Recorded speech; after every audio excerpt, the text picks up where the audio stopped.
तर बघा मी आता आलेली आहे संध्याकाळचा डिनर बनवायला आणि पहा मी आले होते पहिल्या घरी.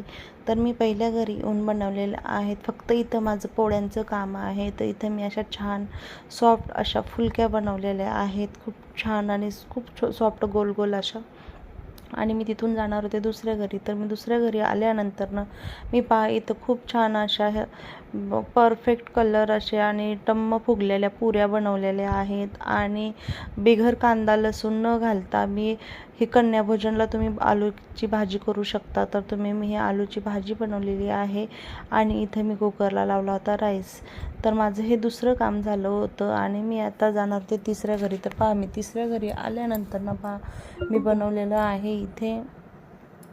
तर माझं व्हिडिओ आवडल्यास लाईक करा, शेअर करा आणि प्लीज सपोर्ट करा. तर मी बनवल्या होत्या छान अशा सॉफ्ट अशा फुलक्या बनवल्या. तर यांना थोड्याशा जाड फुलक्या लागतात, त्याच्यामुळे मी थोड्या किंचित जाड बनवलेल्या आहेत. आणि मी इथं चना विथ लौकीची भाजी बनवली होती. चना डाळमध्ये आपण भोपळा घालून करतो तशी मी भाजी केली होती. तर माझा व्हिडिओ पाहिल्याबद्दल थँक्यू.